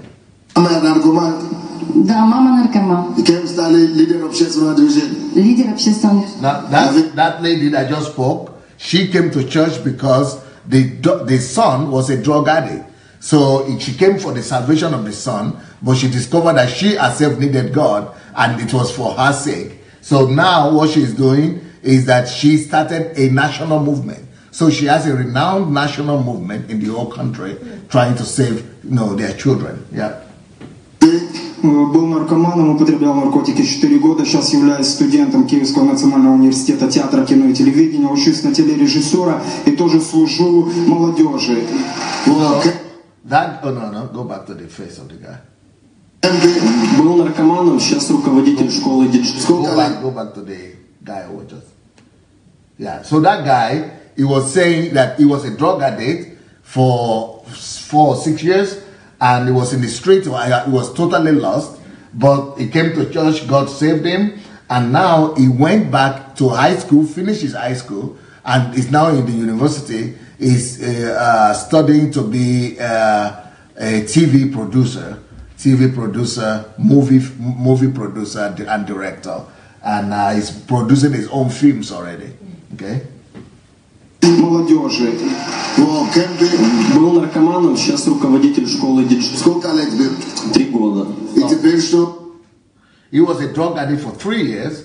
Now he's a youth pastor, and he's also having his own calling to minister to DJs. So he started a school for DJs. DJs are people in the nightclubs and discotheque and things like that, masters of ceremonies. So he started a school. That is a way for him to reach out to that club world, because if you don't reach out to them, so he's their director of that school now. And even though they are going to play in the DJ in the clubs, but they are now born again because they are getting born again in the schools. So that's how he's able to influence, bring the kingdom. Go ahead. Мы создали промо-группу, через которую хотим войти в клубную сферу, создали школу диджеев и сейчас школу продюсеров создаем.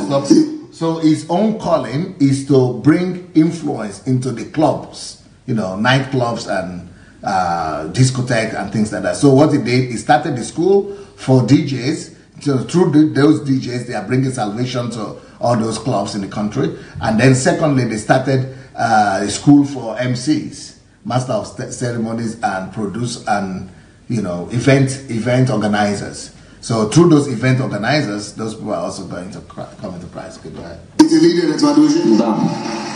Меня зовут Александр, я кололся около 5 лет, мы с Пашей занимаемся диджеингом, и я также учусь в университете имени Тараса. Okay, stop. He also, his name is Pasha. He was also on drugs for 4 years. He went back to school, finished his high school, went back to university. Now he's in university, but at the same time he's teaching in that school, in that institute for producers and DJs and master of ceremonies. Yeah. Употреблял наркотики, сейчас занимаюсь бизнесом. Теперь бизнесмен? Да. Now this is a multi-millionaire, but before he came to church, his father was a drug addict, his grandfather was a drug addict. They were homeless, street, lost in the street. He never went to school. So because he's from childhood, from 9 years old, he started using drugs. But when he came to church, he was totally restored, they helped him to start a business, and now he's a multi-millionaire himself. And that is the wife. She was the met in church anyway. Yeah, go ahead. Член клуба мечтающих миллионеров. Если уже бывший наркоман, 7 лет наркотики, и теперь стал миллионером. I said, you see, somebody who was lost in drug addict, never went to school, 7 years, he was totally lost in the street, homeless, street, using drugs, and now he's a millionaire. What do you want to tell me? That you cannot do anything? There's nothing impossible. This is what churches in Africa are supposed to be doing. Empowering people, teaching them, instructing them to. If they have done this in Africa, everybody would have been empowered. I mean, we have people in Africa who are educated, who go to school, who finish school. This one they even go to school and they are yet becoming millionaires. So what do you want to tell me about people who go to school? What do you want to tell me about people in Africa who are so energetic? And these Europeans, they are so lethargic. They are not so energetic like Africans, Nigerians at least I know. What about if we get a hold of Nigerians and teach them the same thing? That's why I'm always talking about my books. Because everything I use to teach these people and to equip them to do all these things, I've written them now. I've decided to just put them in. Then I will still go back to Africa and I will go and reproduce this. So that I will show people what church is and how church is reproduced.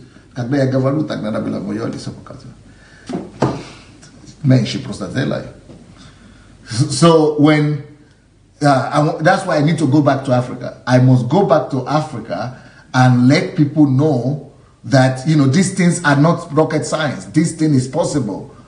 And this is what the gospel of the Lord Jesus Christ is supposed to be producing. The gospel of the Lord Jesus Christ is capable of producing this kind of results. But the gospel we have been preached is a compromised gospel. It is not the gospel, it is the gospel of greed that is only collecting from people instead of empowering people. It's the gospel of theft, paganism, syncretism. It's not the gospel of the Lord Jesus Christ. This is the kind of results that the gospel of Jesus Christ produces. Let's go ahead. That was bullshit today.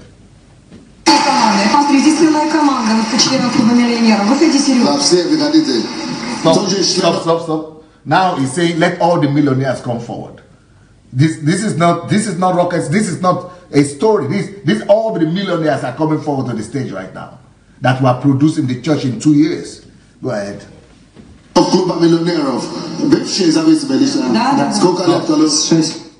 all these millionaires that have just come forward now, they were formerly drug addicts. So it's not just one instance of one former drug addict become millionaire. This is like a system. Anybody can become. Like I said, life is predictable. Life is predictable. I don't even know. I sometimes I feel like I shouldn't even talk. Because people are saying, why you don't talk about these things? Because I don't want people to think that I'm talking about myself. I don't want people to think that it's about me.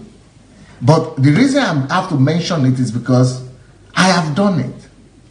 I know what it takes. I have the materials. That's why I'm writing all the books. It doesn't matter what level of how low somebody is. If you will just listen to me and you will, do what I give you the instructions to do, you practice the things in the book, you don't have any problem. You can resolve anything. You can get any result. You can conquer any height. You can achieve any goal. So let's see the list of all the millionaires that were produced just in 2 years. So all these people were all these millionaires these people were taken from the street. You were a drug addict on the street 2 years ago, 3 years ago, and today they are already millionaires in US dollars. Not in Ukraine dollars, or in US dollars. Okay, let's go ahead. Теперь миллионер из клуба. Да. Кто еще там? Из клуба? Из клуба, ребята. Из бизнесменов, да. Да. Я роблю. Разве это не здорово? Видите, что Бог делает? Бывший наркоман, теперь миллионер. So, if these people who used to be drug addicts just came to church and they are now becoming millionaires, what is stopping you from becoming somebody in this kingdom? People who are totally destroyed, they didn't finish school, they couldn't go to school, they couldn't read, they couldn't do anything, they are becoming this thing.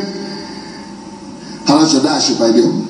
I think he came to употреблял наркотики более 15 лет. So he was addicted to drugs for 15 years. This one, yeah, right. Сейчас является советником президента Федерации футбола города Киева. He is now Football Association. He's now the vice president to the National Football Association, like NFA, we call it in our place, NFA, National Football Association, huh? Yeah, like FIFA, but for Ukraine. Then later on, he has now become the one of the directors for FIFA in Europe. And he was a drug addict when he came to church. He was in prison. We got him out of prison. Okay, go ahead.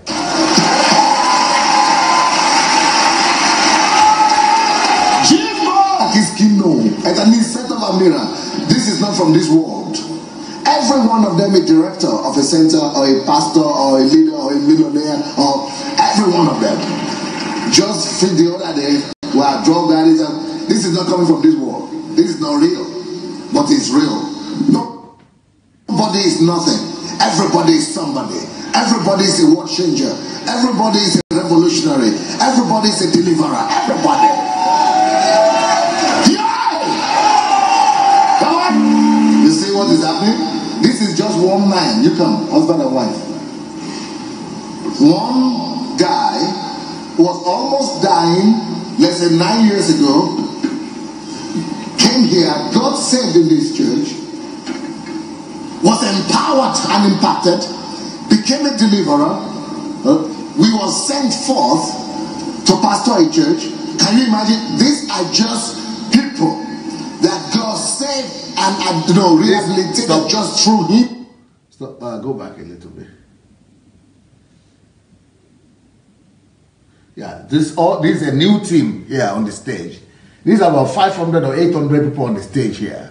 And this is just as a result of this couple. There's a couple there you will see now, husband and wife, this couple. Both of them were drug addicts. The husband was drug addict for 14 years. He couldn't walk to the church. He had to be carried here. The wife was like a prostitute, drug addict, just lost from 14 years old. And in a few years, 8 years later, see, they have become apostles with 20 churches they have started and having all their pastors and leaders come to the stage. Right. Just through him alone. These are all the people who just came. This is another group. It's like the whole country is getting rehabilitated. And all these people, the same story. You wait till you see the same story. We have so much potential in the church. If the church begins to do what Jesus asked us to do, we will win the whole world just like that. Easy. Can you imagine every church doing this? So, я буду только вопросы задавать. Когда пришел в церковь? 13 лет назад. When did you come to church? 13 years ago. Okay. Пришел. Наркоманом. How did you come here? In what state? I came here as a drug addict. I couldn't walk. I was already incapacitated. They brought me here in a wheelchair. Не мог ходить. He couldn't walk. They had to carry him to the church. Look at who has become. He has become such a deliverer. Microphone. Ken Bilal. Pastor. Stop. The wife, who are you? I was also a drug addict from 14 years old. Okay, go ahead. I thought he's like a bishop. So he has 20 churches now in the part of the state of the country. A bishop over a whole region, a whole state here. Chief Bob, government, why you do this to them? She's leading one of the most influential organizations in our own country. In the whole state. She's the most influential person. This is another team. This is another lady here who is a civil society leader. A social of NGO, leader of the most popular NGO in the country. Я педагог и кандидат психологических наук, но к великому сожалению беда не обошла мой дом, и я мама. She says, I came to church thanks to problem because I'm a lecturer in the university, a professor. I'm a professor in education, but because of problems, my son started using drugs, and that's why I had to look for help, and I came to church as a result of that. Even though she says she was a lecturer at the university, holding a PhD, but her son became a drug addict. That's what brought her to God. So then she became a deliverer to those kind of people, and have started an organization for such parents and such families. All right. Stop. That's it. It's enough. Okay, I think we should have some calls now. So if you want to call, go to Facebook Messenger.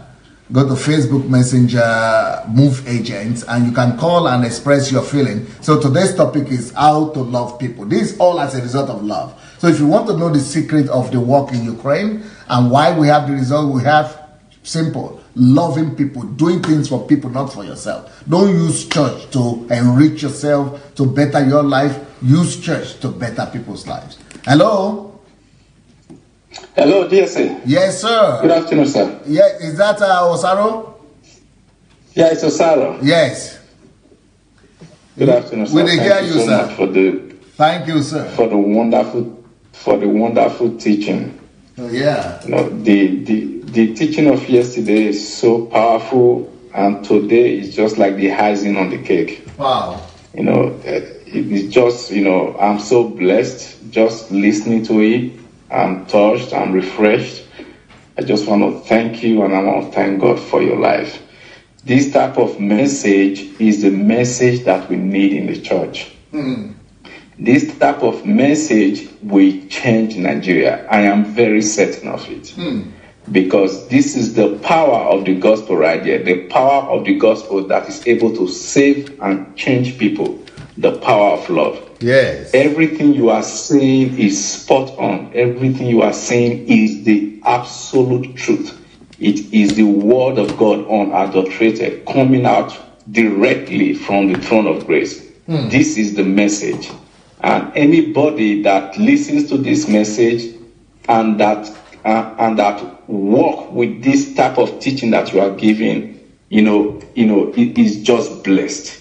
There is no way we live in accordance with this type of message you are preaching that will not make an impact, because there is no way we will operate in this type of level of love that lives around us will not change. It is exactly what Jesus was teaching. It is exactly what Jesus was saying. It is exactly what Jesus was manifesting. Jesus told us in Luke chapter 6 from verse 35. He said, "You do good to those that are evil." He said, when people ask something of you, you lend to them. You don't even expect anything back in return. Yeah. He said, when you do this, he said, then you are the children of the Most High. Yeah. This is the only way we can guarantee that we are the children of the Most High. He said, be like your heavenly Father that use good, that do good to even for people that are evil. Yeah. So there is no other type of message that anybody can preach that goes against this type of message that can be truth. It is impossible. So the idea that a Christian can be wishing another person healed, the idea that a Christian that can be praying for another person to die, it is a complete anti-Christ message. And this is the type of message that make people become callous, that you don't feel empathy anymore. Because you are not looking at things from the way Jesus said we should look at it. So because you are not following Christ anymore. But a message like this, will help us to have the heart of Christ, the heart of Jesus. The Bible said that even Jesus himself has to endure and go through every form of problem that every human being will go through, so that he himself can begin to sympathize and empathize with us, because he's been touched by the feelings of our infirmities. And that is why when you were teaching that, and I was just listening and say, oh my God, this man is so blessed. This is a blessing to be able to listen to a message like this. I just want to thank God for your life, and I want to thank God that you are taking up this, this step to teach these things out there, to bring it out there, so that everybody can listen, so that especially those of us that are from Nigeria, the Nigerians, because the truth is this: if we imbibe this type of message, within 5 years, within 5 years, poverty will be eradicated from Nigeria. Within 5 years. Now, I was telling somebody the other day, I said, do you guys understand what it means to have $1 billion? So I told them, I said, listen, anybody that have up to $1 billion and is still actively pursuing, trying to make more money, And instead of taking time to see how he can distribute that money to help people, I said that person is insane. Yeah. The reason I said that is, if you have $1 billion and you're spending $1,000 every day, it takes you more than 2,000 years to finish it.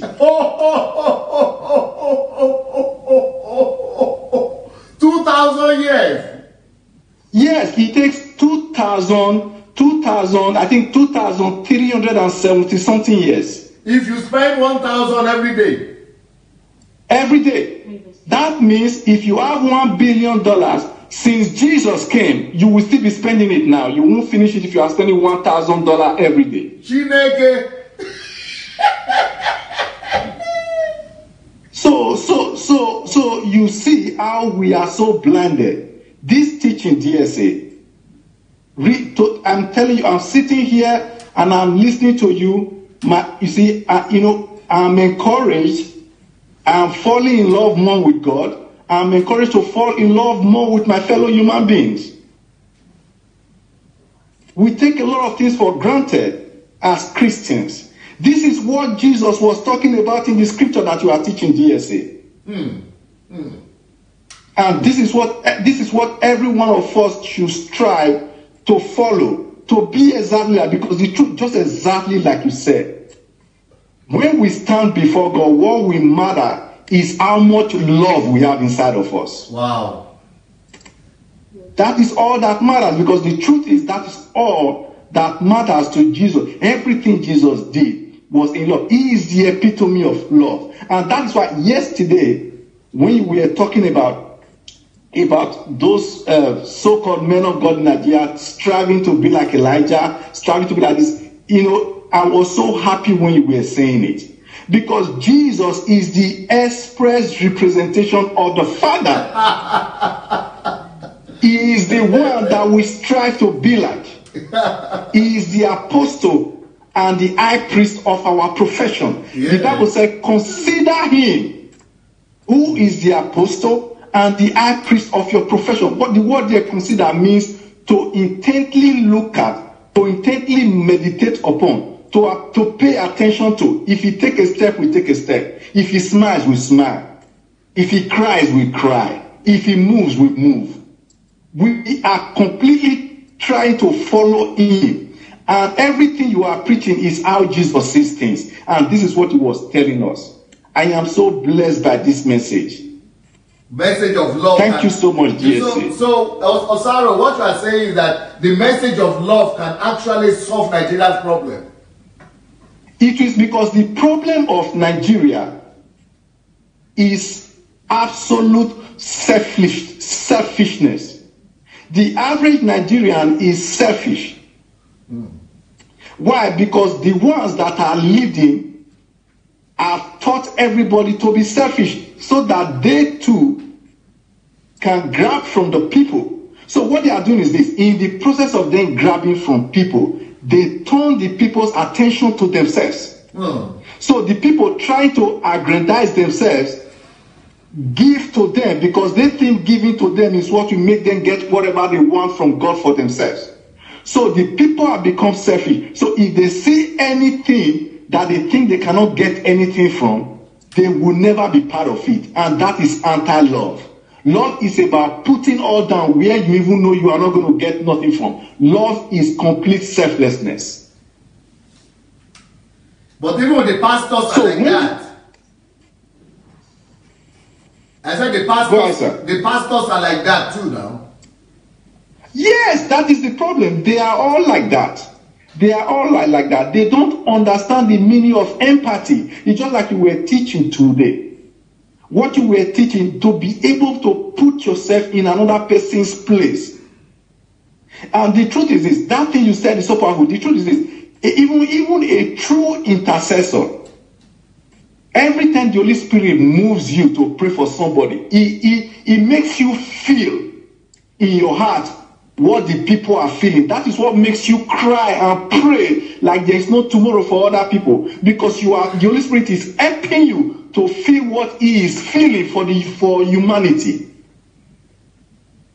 And it is this type of feeling, empathizing, the ability to see yourself in other people's problem that pushes us to do something. This is why Jesus was doing everything he did when he was here on earth. Because the Bible said, for we have not an high priest that cannot be touched with the feelings of our infirmity. For he himself was in every way tested, every way tried. So it is love that makes this possible. What a teaching today. What a teaching. What a teaching. This is what every one of us should strive for. Love. If people get this in Nigeria, if people get this in Nigeria, DSA, the work would have been done 80% before you even get there. Wow. If people start getting this today, then you will see how people will start helping each other. You will see how people will start caring for each other. You will see how people will start thinking of others and not only be thinking of themselves, because this is the bomb right there. This is the bomb. Maybe I should write a book about it. Thank you so much, GSA. Maybe I should write a book about it, how to practically love people. If you do, it will be great, because this is a great message. This is a great message. This is beautiful. Absolutely beautiful. This is Jesus manifested. This is Jesus put into words right there. You know, I was thinking this afternoon, your message of yesterday, while I was meditating on it, I was thinking this afternoon, the thought came, I've used this word before, I said, if you want to teach somebody how to dance, if you tell the person, throw your left leg, move your leg, you write the step, it is very hard for the person to get it. If you try to draw it in diagram and you tell him to go follow what is in the diagram, he cannot get it. The only way to teach somebody how to dance is for you to step on the stage and do the dancing. Yes. That was what God did in Jesus. That was what God did in Jesus. He stepped on the stage to live the life so that we see. And this is what you are preaching, DSA. Everything Jesus did was because he loved. Yeah. Every single thing he did. And this is what we should strive to be like. This is what we should strive to be like. Thank you so much, DSA. Osaro, you are always an inspiration. Thank you so very much. God bless you, sir. Thank you, sir. No, you are teaching me a lot. Thank you so much. Thank you, sir. Thank you so much. Thank you, sir. Yeah. God bless you, sir. Okay. Wow. Okay, so please, we have some more callers coming. We are waiting for the other callers coming in. But meanwhile, pay attention to the books. You know, there are some new books there. One of the new books is when to stop, when to pray, when not to pray, and when to stop praying. Hello? Hello, good evening, my pastor. Good evening, sir. Who is calling from where, sir? My name is Kobla Ati. I'm calling from Lagos State, Nigeria. Yes, I remember you. You've called before, sir. Yes, sir. Thank you for the good work you are doing. Yes. Hello, yeah. A quick one for the according to the first program of Don Pedro. Yes. But they say it's over, that I should call back. Yes. I call back for this program. Yes. So, you know, one of the major problems we have in Nigeria, my former company that I work, look at the things that the MD have. The MD earn 18 million naira a month as expatriate. Hello? Yes. He have 2 brand new Jeep, one for his wife, one for himself. The company pay his children's school fees abroad. And then the driver that is driving those Jeeps are earning 65,000 naira, which is now up to $200. Wow. That average Nigerians is very hard working. Like this morning I was going out, as early as 4 o'clock, people start going to work. But how much do they pay them? The hospital I attend, if I go there, I give money to these little nurses because their salary is not to $40 per month for 30 days. And the country minimum wage is 18,000 naira. So you say you work from January to December, you have nothing. Why nurses abroad are taking maybe 20 pounds per hour or more? Here, that 20 pounds is somebody's monthly salary. And we all go to the person who take a bank director is taking 10 million naira a month, get all facilities free, but the driver is taking, they call one thing contract here. Instead of to pay you $200, they hand over it to contractor will pay you $50 a month. Wow. Equivalent. Wow. You see, that is the problem. Nigerians are very hardworking. As early as 4:35, everybody's out on the street going to work. Yeah, because there is no love. They are not paying them because there is no love. Yeah. There is no paying them. Working here, if you calculate, I have a friend who works at the airport. The money he earns, 3/4 of it for the transport from Okoko to airport. Wow. But you just have to be moving out of the house, not to stay idle. This part of the world, we don't encourage hard work. That's why people are saying I worked for 11 years for a company. If I tell you how much after I resigned, they pay me. I did show the check to some people, they say no. That when I calculate my gratuity forced me to resign. Wow. That is 543,000 naira. No. For 11 years. Wow. In working in a company. So these are the things. Not that the person that we are working for doesn't have the money to pay us covered, but any white man that want to pay us well, our guys, they will tell them, if you pay this one well, they'll be lazy. If you pay them from hand to mouth, they'll be coming every day. But if you pay them, they are comfortable, they will not come, but some will not come even early. And then that are taking 10 million, 20 million, 15 million, they come every day. And they give them big houses in Ikoyi and Lekki. And the cook who cook food for them to eat, earn 35,000 naira, which is exactly $100. Wow. A month. A month. So these are things we are facing. For me now, I decide not to work again because I don't see the reason why I'll be going to work for peanuts. So I'm trying to do something on my own now. Thank you so much. I'm trying to do one or two things on my own. Thank you so much, Ati. Thank you so much. Let's get other callers now. Sir, one more thing. Yes. I've gotten the quotation for the radio station because like this, many people are not. If I go to places I'm talking about DSA, many people don't know. There is a small place I used to gather people here and talk to them. They don't even know anything. So I have to open my phone. I show them the ones I save. No, you can't even afford data here. Please send it to the email or to the Facebook Messenger. All right. Thank you, sir. Thank you, sir. Blessing. Yeah. All right. We have other callers. Let's listen to other callers, please. I think other people are going to call now. So we are waiting for the other callers. Hello. Hello. Hey, it's Sandra again from Stockholm. Yes. Good evening. How are you today, Sandra? We are fine. It's still cold, but we are okay. Yes. Yes. Thank you so much for yesterday. Today again is another inspiring message.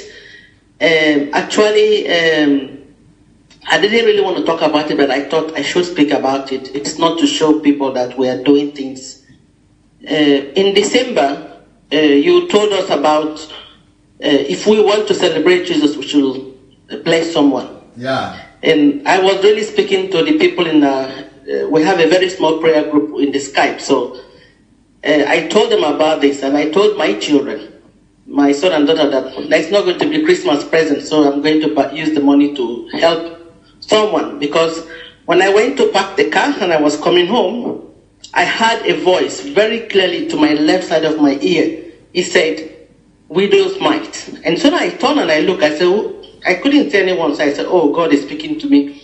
So we tried to send money to help some people, about over 74 persons in Nigeria, to feed them, and they sent the videos for us. I was not able to send the videos to you, but I got a text message from a 14-year-old boy, and I have never met, sent a message to me to help with children.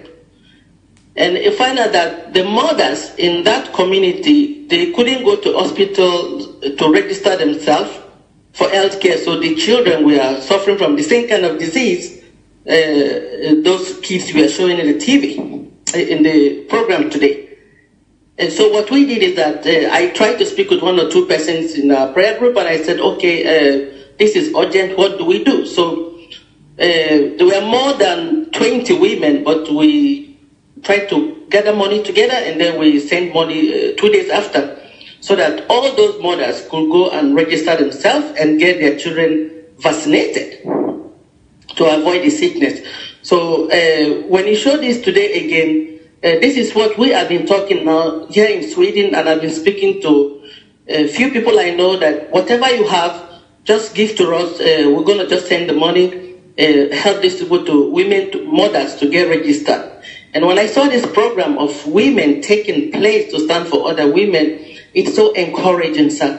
You don't always need to have $1 million naira or dollar to help someone. It takes you, if you rise up and start speaking to people, there are people who are willing to do that. And the people who are supporting, we're not even Nigerians, these are Swedish people. These are Iranians that was really standing with me. Just this evening, we had a prayer meeting in the Skype, just no usual talk.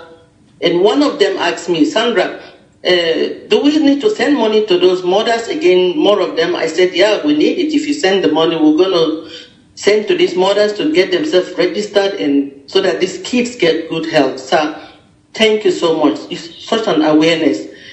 We say we love, we say that we are Christians, but this is just more and more, and you have to be broken.